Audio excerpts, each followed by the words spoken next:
Alright, another box. This one here's from my friend.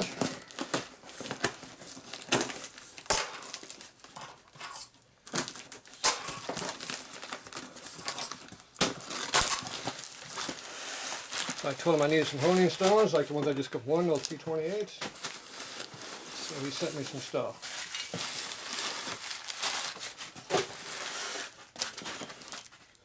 He sent me a care package. Here's more of those P28 stones. These here are the silicon carbide. See how they're grayish black color instead of the whitish gray color. Here's more of those super fine ones. And these are J97s.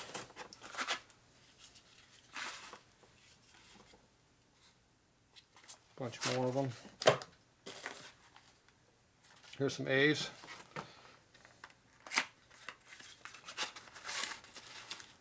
These are all wrapped up. The original packaging back in the day. Packed by number 24. Good job, number 24. I don't know what year these are from. So see how these are whitish color.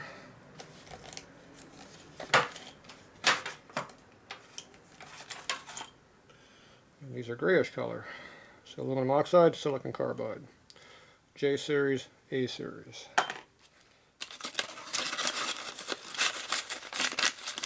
Alright. This is how they did stuff back in the 70s and 80s. Probably up into the 80s they were like this. When they got in the 90s they started going plastic.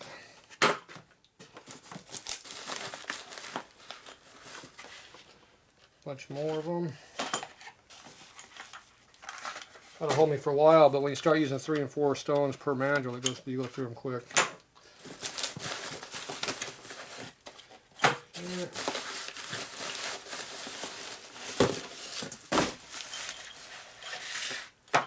I told him I need a couple mandrels, so he set me up with a couple mandrels.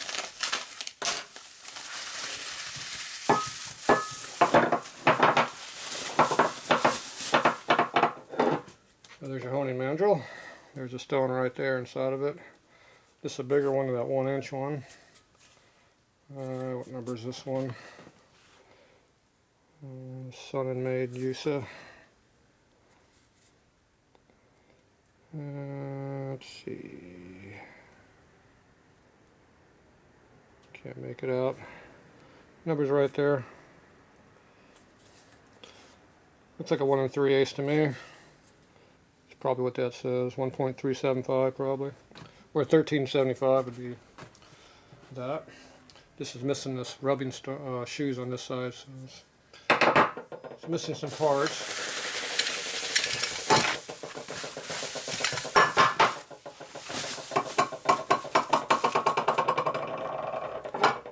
See, this one's a bigger size.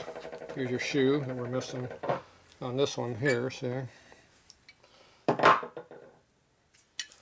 This one looks a lot bigger. It's about a 1 3/4 maybe.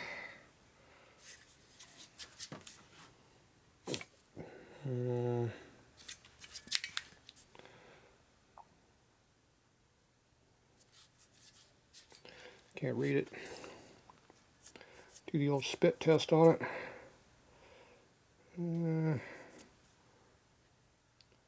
He says 2250, 2 1/4. That'll be the size used for twin cone connecting rods.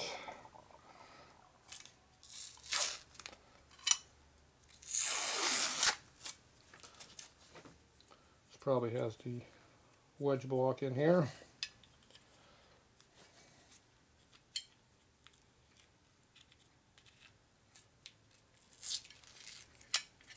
Yep.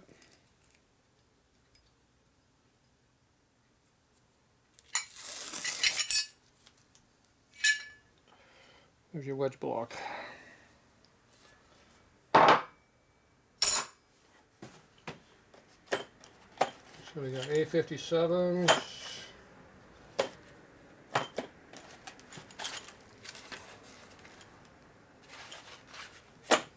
A57. Everything's A57 or J97. From one extreme to the other. Now that looks like a U stone. That looks like a U stone. This one's used too. See how thin it is compared to that one? So this one's used also. That looks thick, that's thick, that's thick, thick, thick, thick. These are all thick. So these ones are all new. Now you can mix and match stones all you want as long as they're the same height. So see how these two are similar height? This one's a little bit thicker, so you have to wear this one down to be even with this one. But the thing is, this is a fine stone, it's a coarse stone, they wouldn't wear equally. And you wouldn't really want to do it like that either. You would run these two here together though, because it's the same stone. So these two you can run together. Shut up. So this one needs to be loaded up. So we only got one stone worth of use out of this because it's only got one shoe on it. I'd have to find me another shoe. And they have to be worn equally also in order to be usable. This one's missing all the guts in it. You just have to have some guts right here. So you got a stop block and you got a spring block. And the spring's right here, stop block there. A little Allen set screw, you unscrew that and do whatever you want. This has a wedge in it also. So you take this and rob it for parts to make that one usable.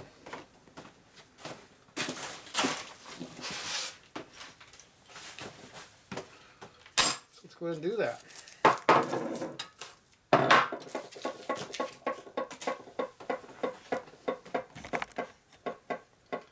Make a noise. Alright. What I'm going to do is figure out what size it's going to be. Shut up. Probably this little one. Yeah, what a guess, huh? So this is your spring block. This one you take out to change out the stones. The stop block you don't take out unless you're doing a different mandrel. So you pull out the set screw, that's what jams it all in there. Pull this up. The screwdriver helps.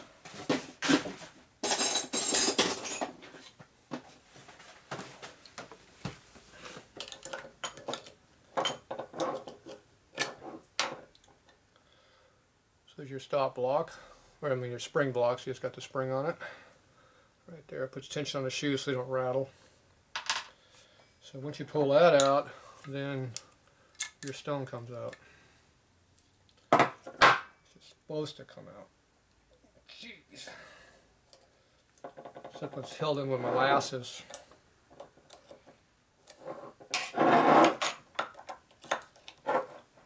Damn, that's been in there for a while.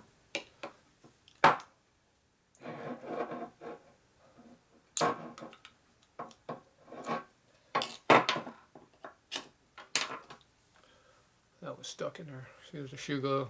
This, not the shoe, the stone's right there. So you just take that one out. See, there's the rubs, the pads on there. You can take another one right here, drop it right in the hole, slip it right in, and now you can replace it or put a different grit on it. And you just put your block back in, tighten up, you're good. But we're taking all this stuff out to using the other one, so we'll go ahead and take our stop block out on this one.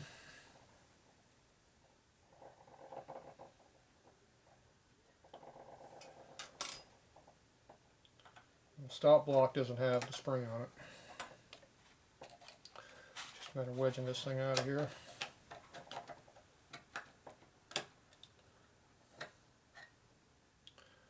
So there's your stop block.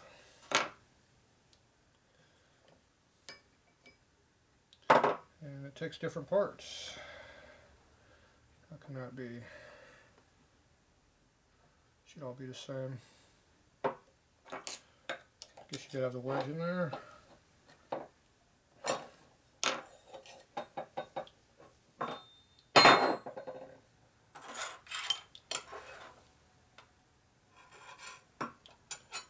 Wedge goes this way.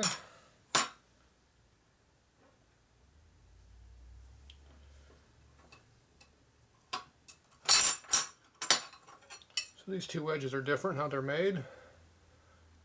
So I'm not sure what the difference is all about. So one of these is for an R, which has a honing block right at the very end. There's no stop block on it. And the other one has a stop block on it. So this one's a stop block. This must be an R style. So if you look at the part number in here real close, it's probably got an R after it. It's for a blind hole honing, which I don't have. And everything's different when you do blind hole. So this one would take this one, drops in there. Now the stop block fits correctly.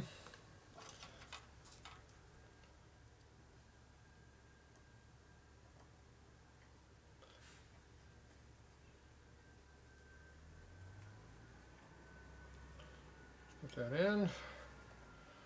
Unlike the other guy, I'm going to actually tighten the screw a little bit. Okay. Now you can either have the stop block made for here or over here, depending on where you want to hone. So this one got hone on the outside end. This is a single shoe stone, so we have the single stone right here we can use. This is a J97. There's this code number right there. So this is going to be a fine. So all you got to do is line up the grooves in the wedge block here. Slide it in. The right ones. Slide it down like that. Put your stop block in there.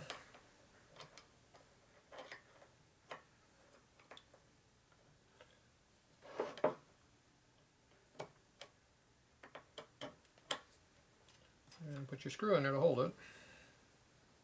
Just push down with your thumb. Kind of lines everything all up.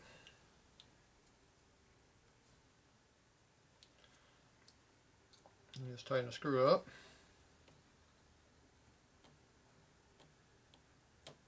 Boom. There we go. So now we got a 2 1/4 mandrel ready to be used with a fine stone in it. Now as you pull this wedge back and forth here, it moves the stone up and down. So all I gotta do is go in here and pull this back a little bit. See how the stone extracts? And when you go in with a stone, with this, you have to push it up. See how the stone goes up? And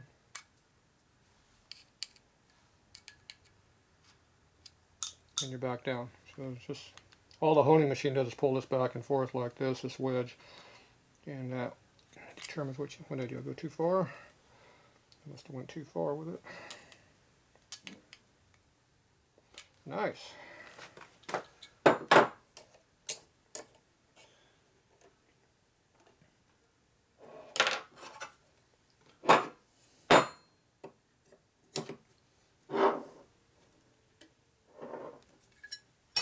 See, I use that as a tool.